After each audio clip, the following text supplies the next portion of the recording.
আসসালামু আলাইকুম।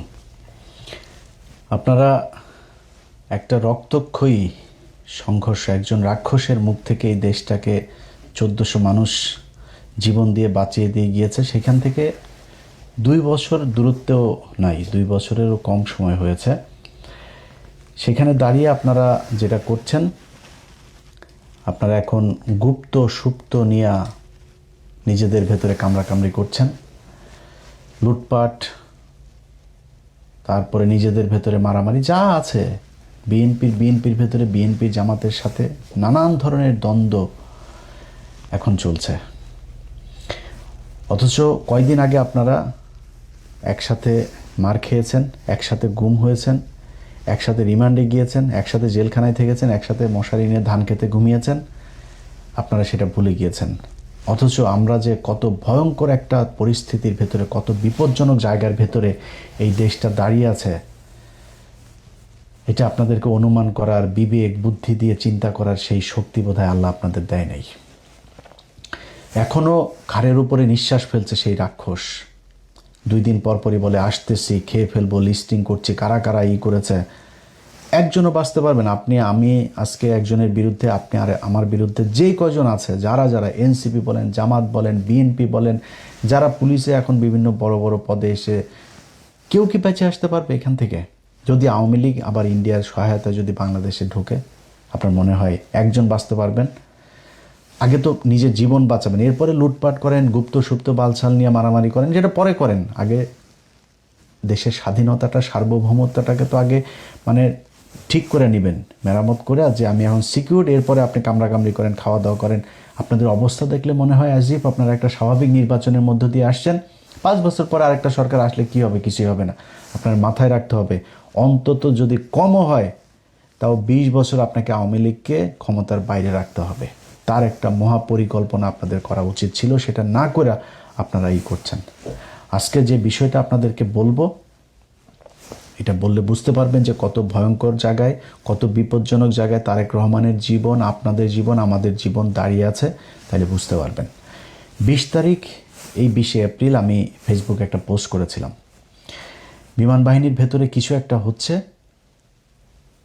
তারপরে সর্বোচ্চ সতর্কতা জারি করা হয়েছে। তো আমি যতটুকু জেনেছিলাম, ওই দিন ভেতরে আমার যতটুকু সোর্স আছে, তারা বলছে ভাই খুব টান টান উত্তেজনা মনে হচ্ছে, এটা মানে খুব উপরের লেভেলের, এরকম 2-1 জন ছাড়া বোধহয় আর অন্য তেমন কেউ জানে না। আমি এরপরে জানার চেষ্টা করলাম। এর মাঝখানে 23 তারিখে একটা নিউজ দেখলাম। 23 তারিখে নিউজটা করেছেন ভারতীয় একজন সাংবাদিক, তার নাম হচ্ছে চন্দন নন্দী। চন্দন নন্দী 23 তারিখে নিউজে বলেছেন যে Bangladesh air force on high alert after raids net many airman for links with Tehriki Taliban Pakistan, TTP. আচ্ছা, এই নিউজের ভেতরে তিনি বিস্তারিত লিখে দিয়েছেন কি হয়েছে ওই রাতে, তারপরে আগে পরে কি ঘটছে, সেনা বিমান বাহিনীর ভেতরে তেহরিকি তালিবানের কি বিশাল বিস্তৃতি ঘটেছে, কতজন সেখানে ট্রেন আপ হয়েছে, কতজনকে, 2 জনকে ধরা হয়েছে, গ্রেপ্তার করা হয়েছে, 10 জনকে আটক করা হয়েছে জিজ্ঞাসাবাদের জন্য, আরও 10 জন পালিয়েছে, সব বিস্তারিত বলে দিচ্ছে। অথচ সে তার এই খবরের ভেতরেই বলছে যে BF headquarters in Dhaka has shied away from even acknowledging the raids and consequent arrest, detention and escapes. মানে ওর খবর, ওর এটার ভিতরে আপনারা নর্থ ওয়েস্টের ওই পোর্টালে গেলে তারপরে দেখতে পারবেন, ওর খবরের ভেতরেই বলছে যে BF হেডকোয়ার্টার্স, মানে বাংলাদেশ এয়ারফোর্সের হেডকোয়ার্টার্স, এই ঘটনা নিয়ে সেটা তারা অ্যাকনোলেজিংও করছে না অ্যাবাউট কোনটা, অ্যারেস্ট, ডিটেনশন এবং এসকেপ। এই রেড দেওয়ার পরে যা ঘটেছে সেই কনসিকুয়েন্স তারা প্রকাশ করে নাই, সে নিজে বলছে। অথচ তিনি জেনে গিয়েছেন। তিনি জানলেন কিভাবে? এটা হচ্ছে কোশ্চেন। আচ্ছা, বাংলাদেশের সেনাবাহিনীর কোনো কিছু হওয়ার আগেই এই নর্থ ওয়েস্টের কাছে চলে যায়। এই চন্দন নন্দীর কাছে। চন্দন নন্দী মূলত ভারতীয় গোয়েন্দা সংস্থার একটা মুখপাত্রের মতো আচরণ করে, ওইখান থেকে যেসব সূত্রে খবর টবর পায় এগুলোই সে মূলতই করে। তার খবরের একটা বিরাট অংশ জুড়ে বাংলাদেশ সেনাবাহিনীর ভেতরে ওয়াকার পাত দিলেও ওই গন্ধ পায়, এরকম অবস্থা। তো উনি কিভাবে জানলেন? বিএফ এয়ারফোর্স হেডকোয়ার্টার এটা বলেন, সে নিজে বলছে তারা নিজেরাই মুখ খোলে নাই এই কারা কি হয়েছে, এই রেডের পরে কাদেরকে ধরা হয়েছে কি করা, অথচ সে সংখ্যা বলে দিচ্ছে যে 2 জনকে গ্রেপ্তার করা হয়েছে, 9 জন বা 10 জনকে জিজ্ঞাসাবাদের জন্য ধরা হয়েছে, আরও 9-10 জন পালিয়েছে, সেসব বলে দিচ্ছে। কিভাবে জানলো? এবার আসেন, বাংলাদেশের একজন, আমি চন্দন নন্দীর এখানে আরেকবার আসতে হবে, তার আগে বাংলাদেশের একজন সাংবাদিক আছেন জুলকারনাইন সায়ের খান সামি ভাই। সামি ভাই ওইটার পরপরই তিনি একটা পোস্ট করেছেন। তিনার পোস্টটা হচ্ছে, বিগত অন্তর্বর্তীকালীন সরকার 1.5 বছরে বাংলাদেশের জাতীয় নিরাপত্তার এমন কিছু ক্ষতি সাধন করেছে যা অবর্ণনীয়। বিভিন্ন উগ্রবাদী গোষ্ঠীকে এক প্রকার ফ্রি রাইড দিয়ে দেশে নিরাপত্তা ব্যবস্থার অভ্যন্তরে এমন এক ঘুণপোকার চাষ তারা করার চেষ্টা করেছে, যখন তা সামনে আসবে তখন তাদের প্রতি ঘৃণায় আপনার মন বিষিয়ে উঠবে। এটা বললে আপনি পুরোপুরি বুঝবেন না কি বুঝাইতে চাচ্ছেন উনি ওইখানে ওই পোস্টে একটা পিন কমেন্ট পাঠিয়েছেন। তো আমাকে পোস্টটা যিনি পাঠিয়েছেন, পাঠানোর পরে আমার ভাই কী হয়েছে, এটা কী লিখছে, ঠিকই তো আছে। পরে উনি আমার একটা পোস্টে পিন কমেন্ট করেছে, সেই কমেন্টটা আমার পাঠাইলো। সেখানে লিখেছেন, আপাতত এতটুকুই জানতে পারি যে অনতিবিলম্বে পাকিস্তানের সাথে সরাসরি বিমান চলাচল কিছুদিনের জন্য হলেও স্থগিত করা অতীব জরুরি। এইটাই হচ্ছে গিয়ে মূল পয়েন্ট, যে পাকিস্তান এখানে কোত্থেকে আসলো, তেহরিকে তালিবান পাকিস্তান কারা, চন্দন নন্দীর কাছে খবর কেমনে গেল, সেই খবর ওই দিনই আবার নবনীতা চৌধুরীর কাছেও গেল। নবনীতা চৌধুরীও কিন্তু এই চন্দন নন্দীর এইটারই মূলত উনি বাংলায় ট্রান্সলেট করে উনি একটা ভিডিও বানিয়েছেন। এবার আসেন বুঝি আমরা। বুঝতে হলে আমাকে আবারও সেই চন্দন নন্দীর ওই পোস্টে যাইতে হবে। আচ্ছা, চন্দন নন্দী 2টা নিউজ করেছে, একটা 23 তারিখ আর একটা 26 তারিখে, 2 দিন আগে। আচ্ছা, তিনি একটা কথা বলেছেন যে the information related to the TTP, মানে ওই তেহরিক তালিবান পাকিস্তান, যেটা network among BF personal spread after Pakistani authorities informed Bangladeshi officials. Pakistani authorities মানে হয় গোয়েন্দা সংস্থা বা সরকার বা দূতাবাস, কোনো একটা পক্ষ বাংলাদেশ এয়ারফোর্সকে জানিয়েছে, অফিসিয়ালসদেরকে জানিয়েছে, পাকিস্তানের সরকার জানাইলো। বুঝেন, কিন্তু খুব হিসাব করে বুঝেন। পাকিস্তানের সরকার বাংলাদেশ সরকারকে জানাইলো, তেহরিকি তালিবান পাকিস্তানের লোক তোমার এয়ারফোর্সের ভেতরে আছে, তাদেরকে তাড়াতাড়ি ধরো। আচ্ছা, জুলকারনাইন সামি বলল যে পাকিস্তানের সাথে প্লেন যোগাযোগ তাড়াতাড়ি বন্ধ করো। আচ্ছা, পাকিস্তান থেকে তাহরিকে তালিবানের পাকিস্তানের, তাহলে বাংলাদেশে যে এয়ারপোর্ট এটা বন্ধ করার মানে কি? মানে হচ্ছে যে বন্ধ করলে এই যে ডিরেক্ট ফ্লাইটে তাড়াতাড়ি সব তাহরিকে তালিবান পাকিস্তানের লোকজন বাংলাদেশে আসতেছে, এই জন্য উনি চান তাড়াতাড়ি পাকিস্তানের সাথে বিমান যোগাযোগ বন্ধ হোক। এবার আমরা চলেন বুঝি তেহরিকি তালিবান পাকিস্তান এরা আসলে কারা। এটা বুঝলে আপনি বুঝবেন আসল ঘটনাটা কি। তেহরিকি তালিবান পাকিস্তান কয়েকদিন আগে 2টা ছেলে এদের সাথে গিয়ে যোগ দিয়েছিল, পাকিস্তানের মিলিটারির সাথে যুদ্ধ করেছে। একজনের নাম ফয়সাল, আরেকজনের নাম জুবায়ের। ফয়সাল এবং জুবায়ের 2জনই বাংলাদেশি নাগরিক, কিন্তু পরে জানা গেল 2জনই হিন্দু মুসলমান নাম দিয়ে তারপরে তারা সেখানে গিয়ে এদের সাথে যুক্ত হয়েছে। সেটা নিয়ে যদিও এই সরকারের খুব বেশি বিশ্লেষণ এটা নিয়ে আমাদের কোনো কিছু জানানো হয়নি, খুব গোপনীয়ভাবে রাখা হয়েছে। বরং পাকিস্তান যতটুকু সম্ভব তারা সেটাকে প্রচার করেছে, এবং পাকিস্তান মাঝখানে বাংলাদেশের সাথে ভিসা প্রক্রিয়া খুব সহজ করেছিল। এখন কিন্তু ওদের এখানে যাইতে গেলে আবার কয় টাকা ফি দেওয়া, একটা বিরাট তৈরি করেছে তারা।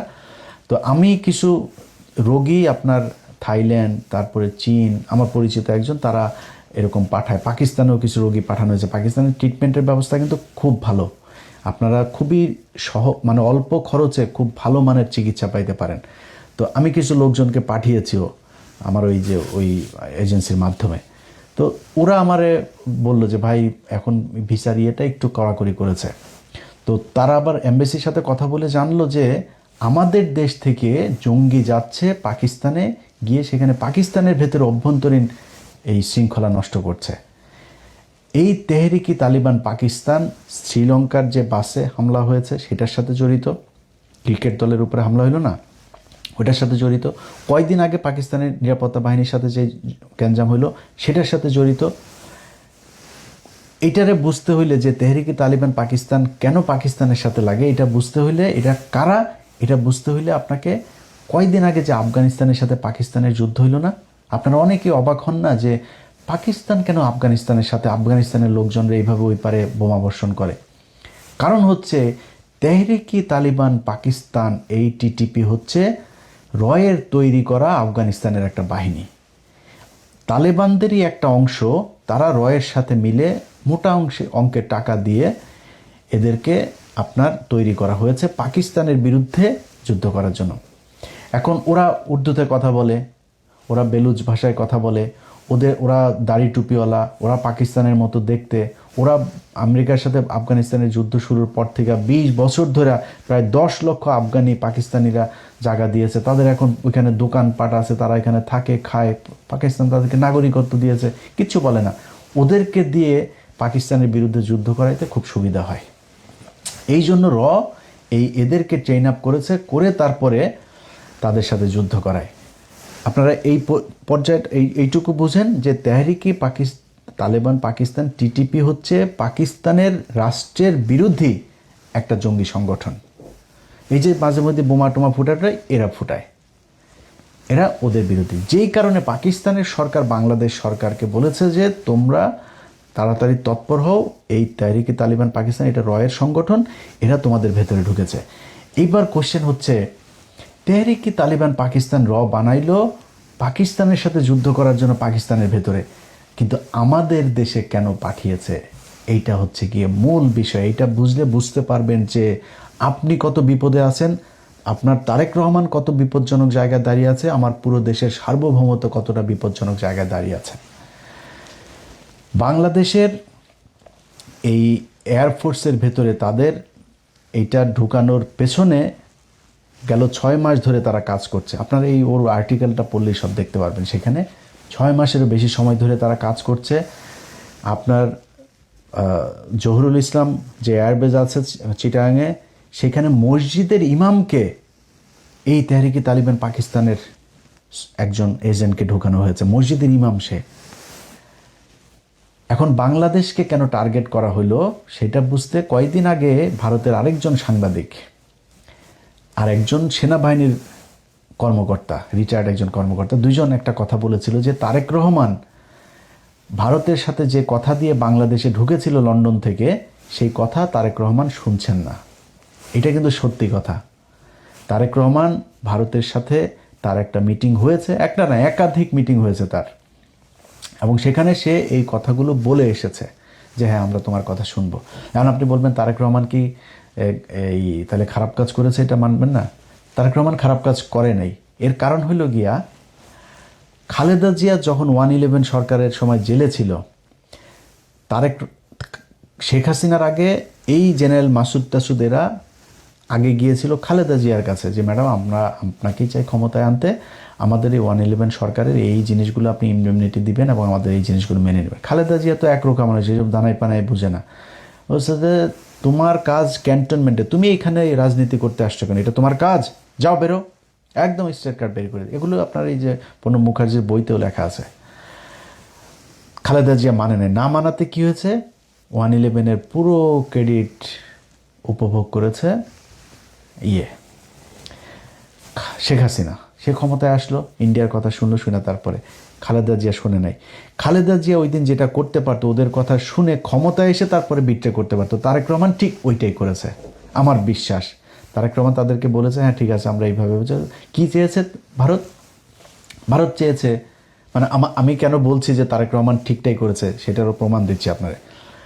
ওই সাংবাদিক এবং রিটায়ার্ড অফিসার দুইজনই একটা কথা বলেছিল, তারেক রহমান কয়েকটা জিনিস এই ভারতের কাছে কথা দিয়েছিল। এক, আওয়ামী লীগকে স্বাভাবিক রাজনীতিতে ফিরতে দিতে হবে, শেখ হাসিনাকে ফিরিয়ে নিতে হবে, তাকে আটক করা যাবে না। তারপরে সেভেন সিস্টারের যে বিচ্ছিন্নতাবাদীগুলো আছে এগুলো ভারতের সাথে মিলে একসাথে কাজ করতে হবে তাদেরকে নিশ্চিহ্ন করার জন্য, নির্মূল করার জন্য। এবার বলেন তারেক রহমান সেটা শুনেছে কিনা, শুনবে কিনা, আমি কেমনে বলবো যে তারেক রহমান ভারতের কথা শুনে নাই, বিট্রে করে নাই? এই সাংবাদিক এবং এই রিটায়ার্ড অফিসারই বলেছে তারেক রহমান ভারতের কথা শুনছে না। এখন শুনছে না কেন, যে আসলেই এটার প্রমাণ কি? 111-এর মাসুদকে ধরা হয়েছে, মামুন খালেদকে ধরা হয়েছে, খালেদ মামুন, এই যে মামুন খালেদ আপনার ডিজিএফ এর চিফ ছিল, যে ডিজিএফ এর ডিরেক্টর আরেকটারে ধরা হয়েছে, 4-5 জনের ধরা হইলো না?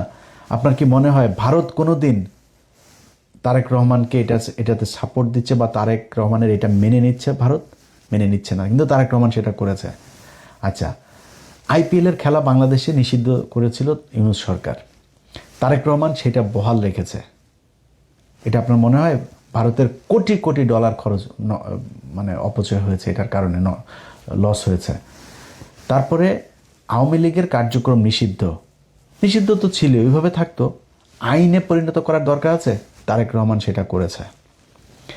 অনেক কিছুই আপনারা দেখছেন উপরে উপরে যে না মনে হচ্ছে ভারতের সাথে দিয়েছে, ভারতের বাংলাদেশের পররাষ্ট্রমন্ত্রীকে যেতেই হবে, তার সাথে কি আমরা ডিপ্লোমেসি ডিসকানেক্ট করেছি নাকি? তো তার তো হইতেই হবে, তার এখানে যাইতেই পারে কিন্তু ভেতরে ভেতরে যেটা করার তারেক রহমান কিন্তু সেটাই করছে। এই কারণেই আমার যে সূত্র, সেই সূত্র আমাকে যেটা জানিয়েছে যে তারেক রহমানকে হত্যা করে তারপরে দেশের ভেতরে একটা অস্থিতিশীল পরিস্থিতি তৈরি করবে, কিন্তু তারপরে সরকার আবার ক্ষমতায় আসবে বিএনপি। তারেক রহমানের এই যেই শেষ কৃত্যের যে অনুষ্ঠান, দাফন কাফন যা যা হবে, এই দাফন কাফনের সময় বিশাল আকারে রাষ্ট্রীয় শোক টোক দেওয়া হবে। তারেক রহমান এই জাতির বিশাল এক কিছু ছিল, সব কিছু বলা হবে, বিএনপির নেতারা কান্নাকাটি করে পায়জামা ভিজায় ফেলবে, সব হবে। কিন্তু বিএনপির যে দ্বিতীয় সারির যেই নেতারা বিএনপির হাল ধরবে, ক্ষমতায় আসবে, সেই ব্যক্তিরা হচ্ছে গিয়ে তারেক রহমান যা করছিলেন তার ঠিক উল্টাটা করবে, যেটা বলবে সেটাই করবেন। এই পরিকল্পনা নিয়ে তারপরে তারা আগাচ্ছিলেন সেনাবাহিনীর ভেতরে একটা কু করার জন্য। এবার বুঝতে পারছেন? আপনারা পুরো ঘটনার সব যদি নাকি একসাথে মিলানোর পরে দেখতে পারবেন যে তেহরিকি তালিবান পাকিস্তানের টিটিপির সাথে ভারতের যেই যোগসাজেশ, সেইটা দিয়ে তারা পাকিস্তানের সাথে ওই দিকে ফাইট করছে, আর এই দিকেও ভারতের বিরুদ্ধে যারা কাজ করবে তাদেরকে করার জন্য এই তেহরিকি তালিবান পাকিস্তান নাম দিয়ে তারপরে করা হয়েছে। এখন এর পরপর পুলিশ হেডকোয়ার্টার একটা বিজ্ঞপ্তি দিয়েছে। সেই বিজ্ঞপ্তিটার ভেতরে আমি জানি না যে এটার কৌশল নাকি এটা বিষয়টা এরকমই। পুলিশ হেডকোয়ার্টার বলেছে, নিষিদ্ধ ঘোষিত উগ্রবাদী সংগঠনের সমর্থক কর্তৃক গুরুত্বপূর্ণ স্থাপনায় হামলার পরিকল্পনা সংক্রান্ত গোপন ও জরুরি গোপনীয়। এটা দিয়েছে 23 এপ্রিল। ওই যে তারিখ মনে আছে, যেই 23 এপ্রিল চন্দন নন্দী আপনার নিউজ করলো, সেই 23 তারিখে পুলিশ হেডকোয়ার্টার এটা দিল। ওই পরের দিনই আবার জুলকারনাইন স্বামী ভাইও এটা নিয়ে করলো। ওই দিনই আবার নবনীতা চৌধুরীও নিউজ করলো। সবগুলোর একসাথে মিলান, তাহলে বুঝতে পারবেন যে খেলাটা কোথায়। এখন পুলিশের বিষয়টা আমি এখনো স্পষ্ট না। পুলিশ যেটা বলেছে নিষিদ্ধ ঘোষিত উগ্রবাদী সংগঠন, তো এই নিষিদ্ধ ঘোষিত উগ্রবাদী সংগঠনটা কি ইসলামী কোনো নিষিদ্ধ ঘোষিত সংগঠন নাকি কোনটা, এটাই না। এখন যদি পুলিশকে সর্বোচ্চ সতর্ক অবস্থায় রাখার জন্য এটা একটা কৌশল হয়ে থাকে তাহলে ভালো। বাট আমি সরকারের সব পর্যায়কে একটা জিনিস বলবো, সিটিটিসির যিনি আছেন প্রধান, এই মাল কিন্তু রয়ের মাল। অতএব তার এখানে আবার তার আলোচনাও কয়দিন ধরে হচ্ছে, সে তার বক্তব্যের প্রেক্ষিতে বা তার তথ্যের প্রেক্ষিতে যদি এই জঙ্গি সংগঠন, উগ্রবাদী সংগঠনের হামলার নাশকতার এই আওয়ামী লীগের মতো যদি ছক সাজানোর কথা বলে থাকেন, তাহলে কিন্তু বিপদে বিএনপি আরেকবার পড়বেন। আপনারা আব্দুর রহমান, বাংলা ভাই, এই খালেদা জিয়া তাদেরকে বিচার করেছে, এই খালেদা জিয়ার সব জঙ্গিদেরকে ধরেছে, অথচ সেই জঙ্গির সব আপনার কনসিকুয়েন্স পোহাইতে হয়েছে কাদেরকে? এই তারেক রহমান আর খালেদা জিয়াকে। বিএনপি এখন পর্যন্ত আমেরিকায় নিষিদ্ধ আপনার জঙ্গি সংগঠন, সন্ত্রাসী সংগঠন। তো আপনাদের যদি নাকি এখন এই মুহূর্তে যদি এই জঙ্গিদের নাম দিয়ে যদি আপনারা অভিযান পরিচালনাও করেন, না করে যদি সেইটারে নির্মূলও করেন, এটা যদি অ্যাকনলেজ করেন যে হ্যাঁ আমরা এটা মেনে নিলাম এই দেশে জঙ্গি আছে এবং আমরা জঙ্গি মারছি, এটাও কিন্তু আপনাদের বুমেরাং হবে। মানুষ জানবে, পৃথিবীর অন্য দেশগুলো, বিদেশিরা জানবে যে বাংলাদেশে এই যে এতদিন ভালো ছিল, এখন তারেক রহমান আসার পরে এই যে জঙ্গি আবার বেড়ে গিয়েছে। সো আপনাকে সরাসরি স্বীকার করতে হবে তারেক রহমান যে আপনার শত্রু কারা। এই টিটিপির নামে এই দেশে আপনাকে হত্যা করার জন্য, বাংলাদেশে অস্থিতিশীল পরিস্থিতি তৈরি করার জন্য এই করেছে, এটা পৃথিবীকে জানাইতে হবে। যদি আপনি আবারও সেই জঙ্গি খেলা, শেখ আব্দুর রহমান ইসলামের কেউ না, বাংলা ভাই ইসলামের কেউ না, কিন্তু তাদেরকে ইসলামী জঙ্গি সংগঠন হিসাবে আপনি করেছেন। আপনার তখনই কন্ডেম করা উচিত ছিল যে না, এরা মুসলমান, এটা করে না, ইসলাম কোরআন হাদিস এটা বলে নাই কখনোই, এদেরকে আমরা মুসলমান ইসলামী সংগঠন মনে করি না। আজকে তেহরিকে তালেবান পাকিস্তানের আপনি ইসলামী সংগঠন মনে করবেন? যারা প্রতিদিন পাকিস্তানে এইখানে ওইখানে বোমাবাজি করে, পাকিস্তানের সাথে যারা মারামারি করে, যারা পাকিস্তান আফগানিস্তান দুইটা দেশের ভেতরে এরকম যুদ্ধ বাঁধিয়ে দিয়েছে, তাদেরকে আপনি মুসলমান মনে করবেন? এরা মুসলমান না। আমাদের দেশে যারা এই তাহরিকে তালেবান পাকিস্তানের নামে যারা করছে, এরাও মুসলমান হইতে পারে না। এটা আপনাকে সরাসরি বলতে হবে যে যুদ্ধ যদি করেন, সেই 10 ট্রাক অস্ত্র মামলার দিন যারা কিনা, যেই পুলিশের সার্জেন্ট হোক, টিআই হোক আর যেই হোক, এই অস্ত্র যারা ধরেছিল, সেই অস্ত্র তাদেরকে নাই করে দেওয়া উচিত ছিল। নামার পরে আপনি ঘুমটা দিয়ে লাভ নাই, তাদেরকে নাই করে দেওয়া উচিত ছিল। আপনি ধরার পরে সারা পৃথিবী জেনেছে যে 10 টাকা অস্ত্র মামলা উলফার কাছে যাচ্ছে, মানুষ জানে কোথায় যাচ্ছে, কি হয়েছে, কি হচ্ছে। আজকে আপনি যদি নাকি আসলেই ভারতের সাথে খেলতে চান তারেক রহমান, আপনাকে প্রকাশ্যে ঘোষণা দিতে হবে এই দেশের প্রতিটা মানুষ আপনার জন্য জীবন দেওয়ার জন্য প্রস্তুত আছে। আমি ইলিয়াস হুসাইন বললাম, আমি নির্বাচনে আপনার বিরোধিতা করেছি, সামনের বার নির্বাচন হইলে সামনের বারও হয়তো আপনার বিরোধিতা করব। বাট যদি দেখি আপনি ভারতের কারণে কোনো সিকিউরিটি ইস্যুর মধ্যে আছেন, নিরাপত্তা ঝুঁকিতে আছেন, আপনার কোনো সহায়তা লাগবে, আপনার জন্য জীবন দিতে হবে, আমি বাংলাদেশের নাগরিক হিসাবে আমি সবার আগে আপনার জন্য জীবন দিতে প্রস্তুত আছি। আপনি বাংলাদেশের, আমরা একটা জেনারেশন তৈরি করেছি, যেই জেনারেশনের 18 কোটি মানুষ, খালি আওয়ামী লীগের এগুলো বাদে আর হিন্দুদের ভেতরেও একটা বিশাল অংশ এই ভারতের বিরুদ্ধে যুদ্ধ করার জন্য প্রস্তুত আছে। সো আপনাকে ঘোষণা দিতে হবে যুদ্ধটা কি বেঁধেছে, কাদের সাথে যুদ্ধ, এটা আপনাদের বলতে হবে। না হইলে এই যে স্বামী ভাইয়ের মতো এরকম কিছু লোকজন, চন্দন নন্দীর মতো এদের এরকম কিছু লোকজন কি করবে, একটা ঘটনাকে অন্যদিকে, পুরো ঘটনাটা হইল গিয়া পাকিস্তান আমাদেরকে বাঁচাইলো, পাকিস্তান তাদের গোয়েন্দা সংস্থা আমার দেশের সেনাবাহিনীর বালবাহিনীর এরা খবর পায় না, পাকিস্তানি গোয়েন্দা সংস্থা আমাদেরকে জানাইলো, তারেক রহমানের জীবন বাঁচাইলো, সরকার পতন ঠেকাইলো। অথচ আমরা এখন বলছি কি বিমান চলাচল নিষিদ্ধ করতে হবে পাকিস্তানের সাথে। পাকিস্তানকে বাংলাদেশের সব ধরনের সিকিউরিটি, তারেক রহমানের সিকিউরিটি পর্যন্ত পাকিস্তান থেকে নেওয়া উচিত, চীন থেকে নেওয়া উচিত, আমেরিকা থেকে, টার্কি থেকে, যারে দরকার হয়। ভারতকে আপনার মোকাবেলা করার জন্য যেটা দরকার হয় আপনি সেটা করতে হবে। আমার কোনো সমস্যা নেই, আমেরিকার সাথেও কোনো সমস্যা নেই, চীনের সাথে নেই, পাকিস্তানের সাথে নেই, টার্কির সাথে, কারোর সাথে নেই। আমার সমস্যা ভারতের সাথে, এইটা আপনাকে বুঝতে হবে। যদি আপনি সরাসরি এইভাবে না বলেন, এই গোজামিল দিয়া এইভাবে পুলিশের কিছু জাউরাগুলো তো আছে এখনও, সেনাবাহিনীর এই যে ওয়াকার বাহিনী আছে, এই ওয়াকার বাহিনী দিয়া তারপরে মানুষের মাঝে বিভ্রান্তি তৈরি করবে। পৃথিবীর কাছে আপনি যেটাই জানেন আর না জানেন, কিন্তু এই যে লেখালেখি, এই যে চন্দন নন্দীর যে লেখা, তারপরে মিডিয়াতে যা আসবে, এই যে পুলিশের যে হেডকোয়ার্টার থেকে যেটা দেওয়া হলো, এটা কি প্রতিটা দূতাবাসে যায় নাই? প্রতিটা দূতাবাসে এটার খবর পায় নাই? কি জানলো, মেসেজটা কি গেল তাদের কাছে যে বাংলাদেশে আবারও জঙ্গি মাথা চারা দিচ্ছে? এই বাংলাদেশে গেল 2 বছরে কোনো দিন তো জঙ্গি হামলা হইল না। হাসিনা না থাকলে নাকি এই দেশে জঙ্গি দিয়ে ভরে যাবে, কই জঙ্গির কোনো কিছু তো আমরা দেখলাম না, এখনও তো জঙ্গি নাই। এত মানুষ মারলেন, সেই মানুষগুলোরে যে খামাখা ফাও মারলেন, মানুষগুলো তো নিষ্পাপ, নির্দোষ মানুষগুলোকে জঙ্গি বানায় তারপরে করা হইলো। অতএব বিএনপির কাছে অনুরোধ থাকবে, আল্লাহর ওয়াস্তে এই জঙ্গি খেলা বন্ধ করেন। ভারতের সাথে যে যুদ্ধ করছেন এটা সরাসরি প্রকাশ করেন, সরাসরি প্রকাশ করে তারেক রহমান আপনি দরকারে আপনার যেই সিকিউরিটি দরকার, খালি এয়ার ডিফেন্সটা আপনি ঠিক করেন, এই দেশের মানুষ আপনাকে নিরাপত্তা দিবে। যদি খালি এটা আপনি প্রকাশ করতে পারেন যে ভারতের সাথে আপনি খেলছেন, মানুষ আমি ইলিয়াস বললাম, আমি প্রথম বিমানের টিকিট কাটবো যেদিন বুঝবো যে বিএনপি ভারতের সাথে লেগেছে। আল্লাহর কসম করে বললাম, আমি প্রথম ব্যক্তি হব বিদেশ থেকে প্লেনের টিকিট কেটে বাংলাদেশে ঢুকবো ইনশাল্লাহ। যাই হোক, সবশেষ যারা এই যে গুপ্ত সুপ্ত টুপ্ত এইসব নিয়ে গ্যাঞ্জাম করছেন, আপনাদের কাছে অনুরোধ থাকবে ভাই, দেশের অবস্থা কিন্তু ভয়ঙ্কর।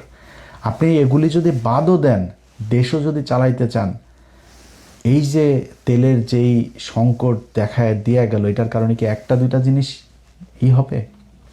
আপনার ফসল নষ্ট হয়েছে, পাট নষ্ট হয়েছে, ধান নষ্ট হয়েছে, ঝড়ে সারা দেশে কালবৈশাখী ঝড় চলছে, এটাতে ব্যাপক ক্ষয়ক্ষতি হয়েছে। সামনে খাদ্য সংকট দেখা দিবে। তেল আপনারা কতদিন এই বেশি দামে কিনতে তার কোনো ঠিক নেই। সামনে আপনি কার কাছ থেকে কে আপনারা তেল দিবে, কার কাছ থেকে নিতে পারবেন, কোন দিক থেকে কী করবেন, আপনার সেগুলির কোনটা কি ঠিক করা হয়েছে জানি না। ভয়ঙ্কর অবস্থা। আপনি বিরোধী দলের সাথে সুপ্ত গুপ্ত কারে নিয়ে একটা পোস্ট করছে, সেটা নিয়ে, আরে ভাই পোস্ট এগুলি আওয়ামী লীগের সারাদিন কাজ, এদের এগুলো নিয়ে এখন গ্যাঞ্জাম বাঁধানো। মনে করেন শিবিরের কেউ একজন করছে, কি হয়েছে রে ভাই? জাইমা রহমানরে নিয়েই মনে করেন বললো, আপনারা এখন জাইমা রহমানরে নিয়ে বলার পরে এত আপনার কষ্ট লেগে গেছে। এই জাইমা রহমানরে একজন মন্ত্রী, সিটিং একজন মন্ত্রী, এই যে মুরাদ কি বলেছিল, এই মন্ত্রী বলেছে জাইমা রহমানের ব্যাপার যা মনে চায় তাই খারাপ ভাষা করে। ওই তখন মন্ত্রীর বাসায় গিয়ে তো হামলা করতে পারেন নাই? তখন তো আপনাদের এত দেশপ্রেমিক জাইমা প্রেমিক লোকগুলির আমরা রাস্তায় দেখলাম না। তারেক রহমানকে এত ভালোবাসেন, তারেক রহমানের মারে এইভাবে 2টা বছর জেলখানায় রেখে মেরে ফেললো, ট্রাক দিয়ে আটকায় রাখলো। এত ভালোবাসা, এত শক্তি কই ছিল সেদিন আপনাদের? একটু দেখাইতেন, তাহলে তো খালেদা জিয়ার জেলখানায় গিয়ে মরতে হয়। খালেদা জিয়া কি মারা গিয়েছে নাকি? তারা হত্যা করা হয়েছে। অতএব একটু ধৈর্য ধরেন। বিরোধী দল একটা কাজ করছে, ওকে, বিরোধী দল যতটুকু সহনশীলতা দেখাচ্ছে এটি রেসপেক্ট করেন। তারা তো আপনার সরকার পতন করতে যাইতে চায়নি। তারা সংসদে দাঁড়ায় তারপর বলছে যে এই জ্বালানির সংকট এটা এই সরকারের সংকট, এটা বৈশ্বিক সংকট। আর কি বলবে একটা সরকারকে, একটা বিরোধী দলের এর চেয়ে বেশি আর কি বলবে? ধৈর্য ধরেন, খুব সাবধানে প্রতিটা স্টেপ ফেলতে হবে। আল্লাহ হাফেজ।